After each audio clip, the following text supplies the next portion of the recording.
Good afternoon. This is the regular meeting of the Board of Estimate and Apportionment, Wednesday, January 16th, 2019, 2 p.m. Would you call the roll, please? Yes, ma'am. Madam Mayor, I'm here. Comptroller Green, Here. President Reed. Here. Thank you. Everyone's present. Items presented for the first time. Number 1, 19.022, request from the Comptroller's Office for approval of contracts and leases for various city departments as listed on Exhibit A. Number 2, 19.045, request from the Comptroller's Office for approval of intra-departmental and interdepartmental transfers from various city departments as listed on Exhibit B. Number 3, 19.046, request from the Comptroller's Office for approval of transfers between projects for capital improvement funds listed on Exhibit C. Number 4, 19.047, request from the Comptroller's Office for Deputy Comptroller for approval to pay an invoice in the amount of $28,864.70 for annual membership to the Missouri Municipal League from Fund 1010, Department 190, account 5648000. Number 5, 19.048, request from the Law Department, City Council for approval to add an Attorney 1 and an Attorney 3 to their table of organization and to transfer funds accordingly. Number 6, 19.049, request from the Director of Commercial Development, St. Louis Development Corporation, for approval of Board Bill 177. This ordinance authorizes the issuance of taxable industrial development revenue bonds not to exceed $75 million for the purpose of providing funds for Anheuser-Busch LLC project located in its Soulard Brewery. Number 7, 19.050, request from the Director of Airports for approval of Board Bill 190.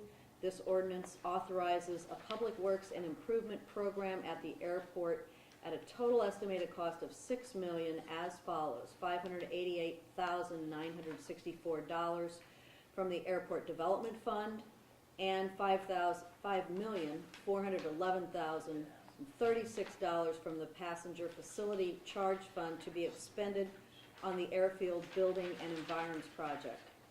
Number 8, 19.051, request from the Director of Airports for approval of Board Bill 193.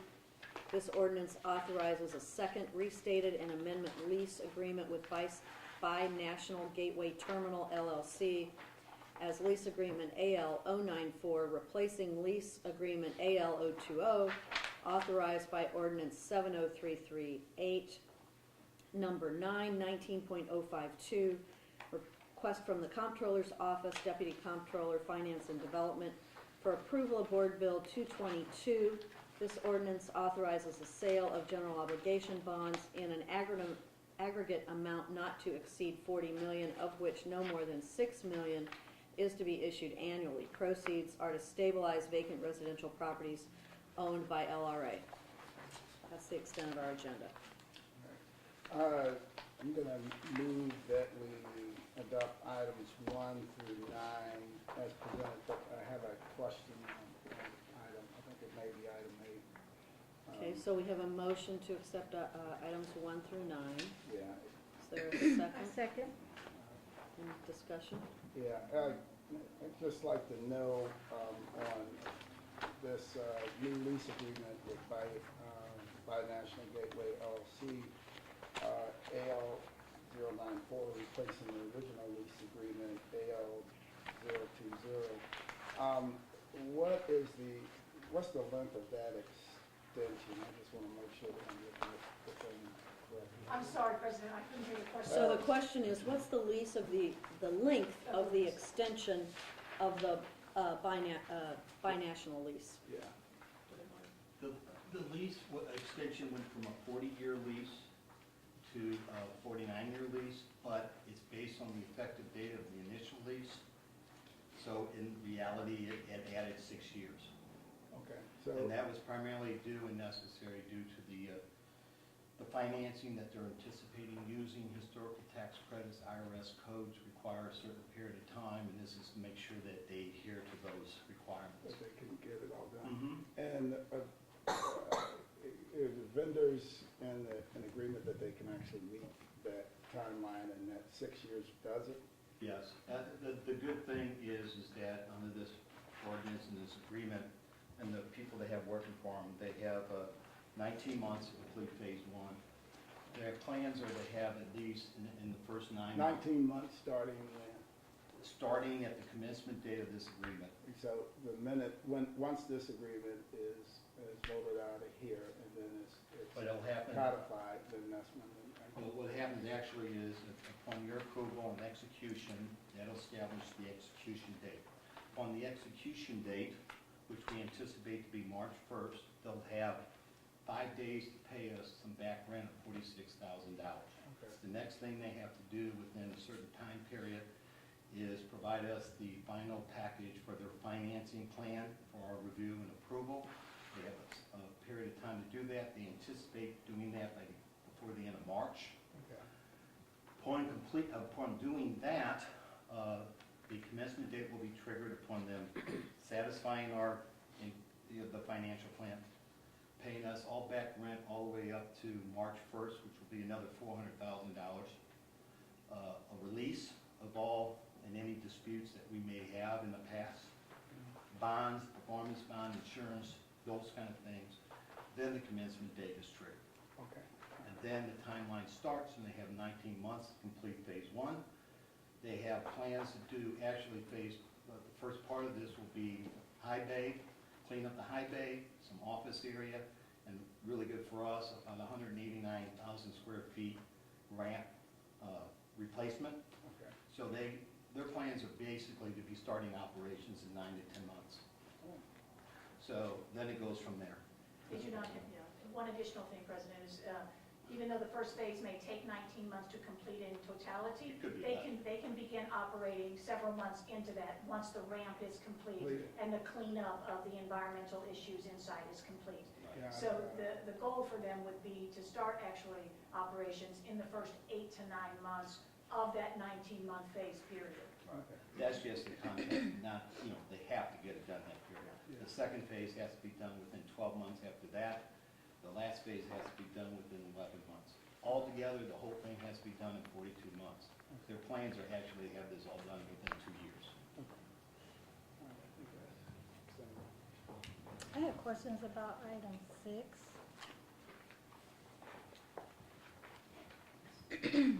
Is there someone here, I guess that would be Dale? Yes, here? or perhaps we could have Mark Spikerman, our attorney, address your question. Okay, it's a couple of areas. One is the expected revenue that would be generated to repay the bonds, the city's pledge that's stated in the documents here, pledging the project equipment and a sign of payments, revenues, and receipts received pursuant to the equipment lease to the trustee. So those kinds of things, I'm unclear as to the process that's expected in terms of repayment, issuance, pledge.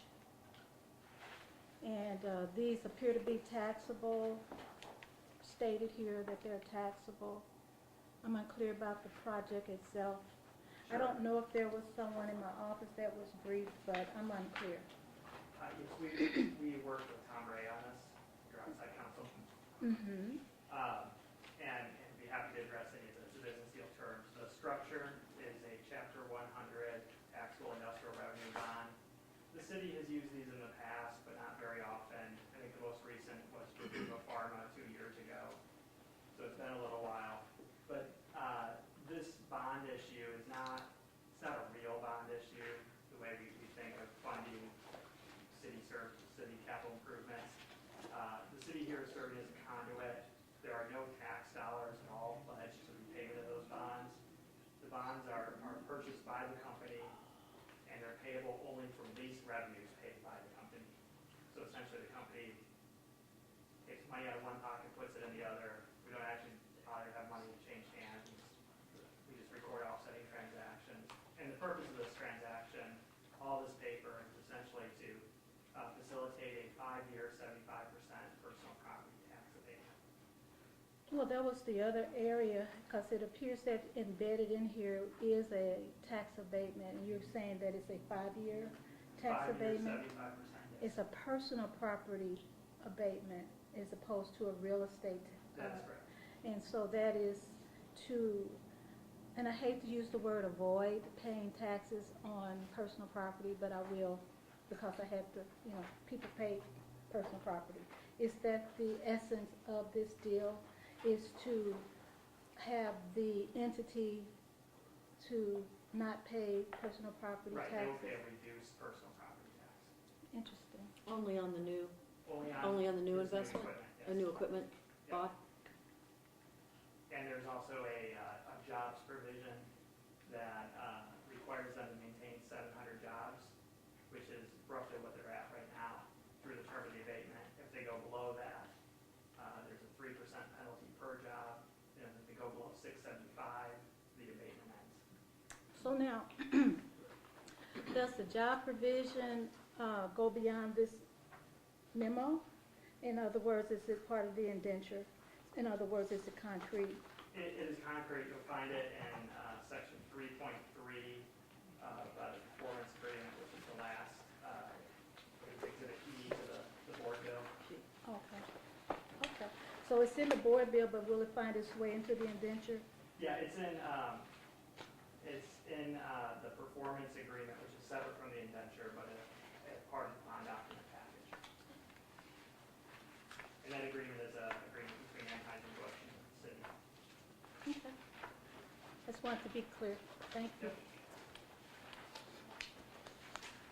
Any other questions on any of the other items? No? There's been a motion and a second to approve items 1 through 9. Would you please call the roll? Madam All in Mayor. favor? Oh, we'll do it her way. All in favor? Aye. Aye. Opposed? The motion to pass items 1 through 9 is passed unanimously. I move Thank that you. we close this, not close, but the adjourn for. Second. All in favor of adjourning? Thank you, Madam Mayor. Thank you. Thank you all.